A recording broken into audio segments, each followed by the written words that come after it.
नमस्कार विद्यार्थियों, आज हम बीए फर्स्ट ईयर के भारतीय राजनीतिक चिंतन के बारे में जो हम अध्ययन कर रहे थे, उस अध्ययन के अंतर्गत जो भारतीय राजनीतिक विचारक है शुक्र, उसके बारे में अध्ययन करेंगे। शुक्र ने शुक्र नीति सार के ग्रंथ की रचना की थी।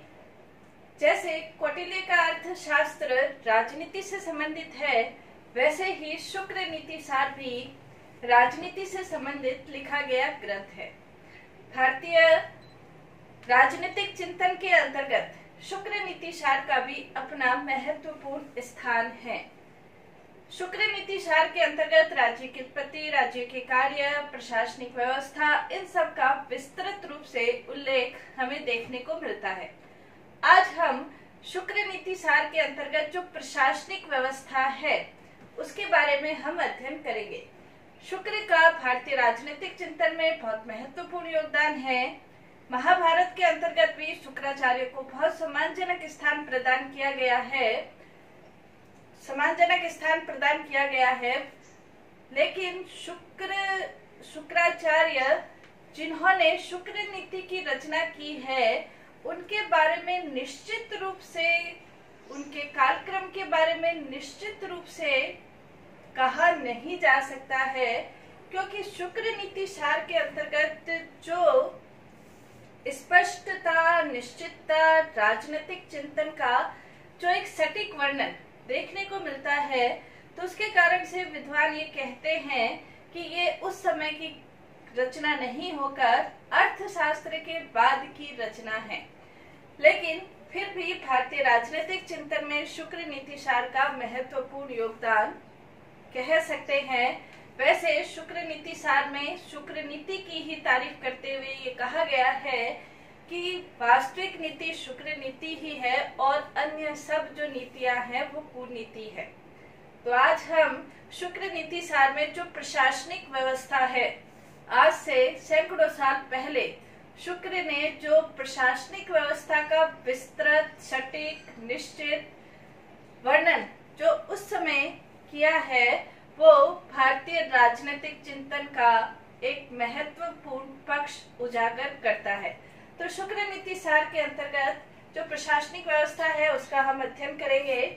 शुक्र ने प्रशासनिक जो नीति है, प्रशासनिक जो अधिकारी है, उनके बारे में जो शब्द का उल्लेख किया है, वो प्रकृति शब्द का उल्लेख किया है। शुक्र ये कहता है कि जो भी प्रशासनिक अधिकारी है, उन्हें प्रशासन की प्रकृति कहा जा सकता है, क्योंकि जैसे प्रशासनिक अधिकारी होते हैं, उसके माध्यम से प्रशासन का दिग्दर्शन आम जनता को होता है। और जैसे प्रशासनिक अधिकारी हैं और किस प्रकार से प्रशासन चल रहा है, प्रशासनिक व्यवस्था कैसी है, प्रशासनिक अधिकारी अपने कार्यों को किस प्रकार से संपन्न करते हैं, राजा का प्रशासनिक अधिकारियों के ऊपर किस प्रकार का नियंत्रण है, इन सब का वर्णन शुक्र ने अपनी नीति के अंतर्गत जो किया है, वो उसे प्रकृति की संज्ञा देता है कि प्रशासन की प्रकृति प्रशासनिक अधिकारियों के माध्यम से निश्चित हो सकती है। दूसरा, इसके अंतर्गत प्रशासनिक नीति में वो विभिन्न प्रकार के अधिकारियों का उल्लेख अपनी प्रशासनिक नीति के अंतर्गत करता है। कुछ 10 प्रकार के जो अधिकारी है, उनका उल्लेख शुक्र नीति सार के अंतर्गत विभिन्न प्रकार के पदाधिकारियों का उल्लेख हमें देखने को मिलता है। 10 ये जैसे पदाधिकारी है: पुरोहित, प्रतिनिधि, प्रधान, सचिव, मंत्री, प्राण विभाग, पंडित, सुमंत्र, अमात्य और दूत, ये विभिन्न प्रकार के प्रशासनिक पदाधिकारी शुक्र नीति सार में इनका उल्लेख मिलता है। शुक्र नीति सार के अंतर्गत न सिर्फ इन पदाधिकारियों का उल्लेख मिलता है, बल्कि इनके पद के अनुरूप इनकी क्या योग्यताएं होनी चाहिए और इनके क्या कार्य होने चाहिए, कार्यों का उल्लेख भी हमें शुक्र नीति सार के अंतर्गत देखने को मिलता है।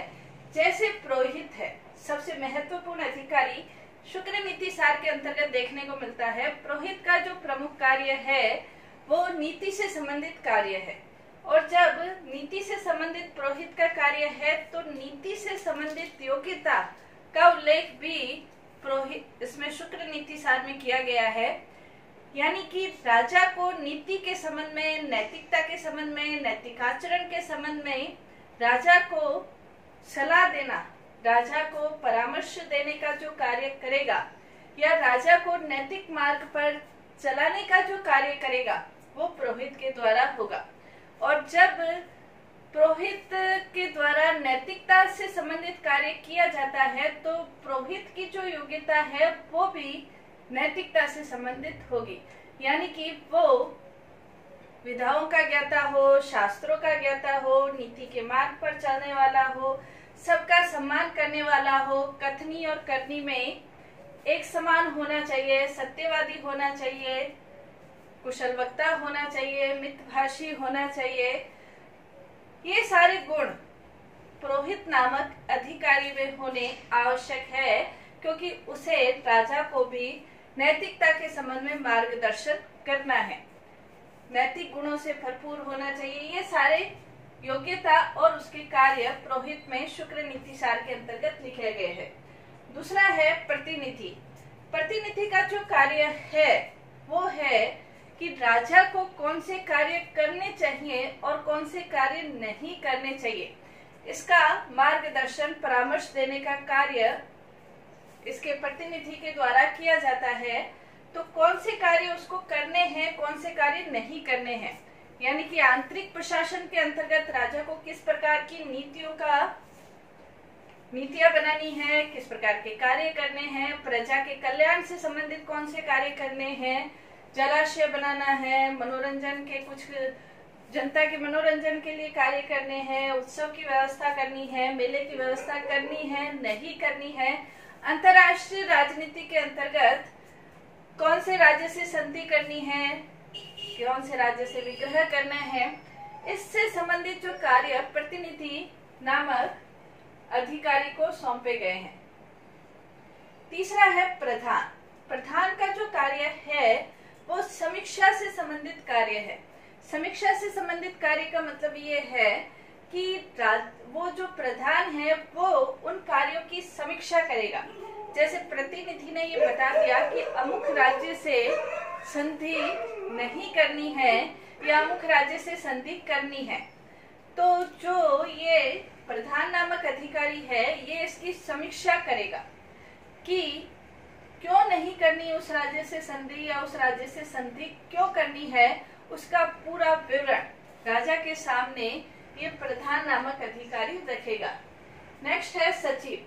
सचिव का जो कार्य है सैन्य संचालन से संबंधित कार्य है। जैसे उस समय जो सेना होती थी उसके अंतर्गत अश्व सेना, हस्ती सेना, रथ सेना, पदाति सेना, ये सेनाओं के विभिन्न प्रकार के भाग होते थे। तो सेना सेनापति के अधीन होती थी, लेकिन सैन्य संचालन का पूरा कार्यभार सचिव नामक अधिकारी के पास होता था। तो जो सचिव है उसको सेना से संबंधित सारी जानकारी, सारी योग्यता उसमें होनी आवश्यक है ताकि वो सैन्य संचालन का कार्य सुचारू रूप से संपन्न कर सके। नेक्स्ट जो अधिकारी है प्राण विभाग नामक अधिकारी है। प्राण विभाग नामक अधिकारी को हम आज की भाषा में न्यायाधीश नामक अधिकारी कह सकते हैं। प्राण विभाग जो अधिकारी है उसकी योग्यता के संदर्भ में यदि देखें तो वो मनोवैज्ञानिक होना चाहिए, यानी कि वो लोगों के वादी प्रतिवादी जो साक्षी है उन सब के हाव को, भाव को, उसके जो उसका चेष्टा है उस सबको देखकर, उसके बोलने का तरीका है उन सबको देखकर ये पता लगा सके कि वो सही बोल रहा है या गलत बोल रहा है। इसके अलावा लोक व्यवहार की, मतलब जो उस वहाँ के नियम कानून कायदे हैं राज्य के अंतर्गत, उसकी पूरी जानकारी होनी चाहिए, धर्म की पूरी जानकारी होनी चाहिए, नीति की पूरी जानकारी होनी चाहिए। ऐसा जो योग्य व्यक्ति है उसको प्राण विभाग नामक अधिकारी घोषित किया गया है। और ये प्राण विभाग जो अधिकारी है ये न्याय से संबंधित संपूर्ण कार्य का संचालन इस अधिकारी के माध्यम से किया जाएगा। हालांकि इन सभी अधिकारियों के नीचे भी अन्य अनेक प्रकार के अधिकारियों का उल्लेख शुक्र नीति में मिलता है, लेकिन महत्वपूर्ण रूप से ये अधिकारी हैं। नेक्स्ट है पंडित। पंडित का जो प्रमुख कार्य है, जैसे पंडित का प्रमुख कार्य है धर्म से संबंधित कार्यों के अंतर्गत प्रजा को प्रवृत्त करना।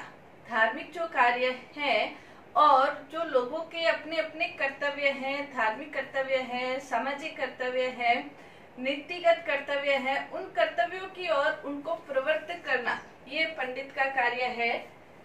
नेक्स्ट, इसके धर्म के पालन को समुचित बनाना। जो जनता है, प्रजा है, वो धर्म के अनुसार कार्य कर रही है, नहीं कर रही है, इसकी संपूर्ण जिम्मेवारी पंडित नामक अधिकारी के ऊपर है। नेक्स्ट है सुमंत्र। सुमंत्र का प्रमुख कार्य आय और व्यय से संबंधित है।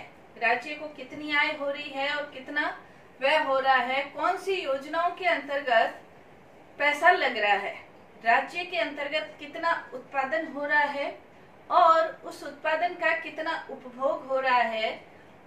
कुछ उत्पादन ऐसा भी है जो कि बचा हुआ उत्पादन है, तो वो जो बचा हुआ उत्पादन है उसका क्या प्रयोजन होगा, उसका क्या उपयोग किया जा सकता है, ये संपूर्ण जानकारी जो देगा वो सुमंत्र नामक पदाधिकारी देगा, जो अमात्य है। अमात्य को हम आज की भाषा में राजस्व अधिकारी कह सकते हैं, लेखा अधिकारी कह सकते हैं। देश का और जो संपूर्ण आय व्यय का जो लेखा है, राजस्व से संबंधित जो लेखा है, वो संपूर्ण लेखा इस राजस्व संबंधी संपूर्ण जो लेखा जोखा है वो अमात्य नामक अधिकारी के माध्यम से रखा जाएगा। नेक्स्ट, जो प्रमुख अधिकारी प्रशासनिक अधिकारी है वो है दूत। दूत जो है वो दूसरे राज्यों में राज्य का प्रतिनिधित्व करता है।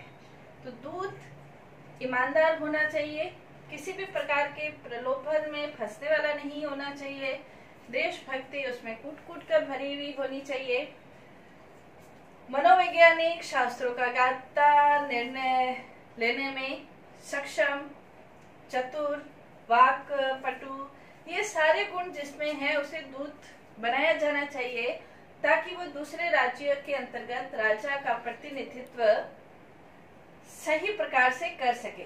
तो ये विभिन्न प्रकार के अधिकारियों का, पदाधिकारियों का उल्लेख शुक्र नीति में हमें देखने को मिलता है।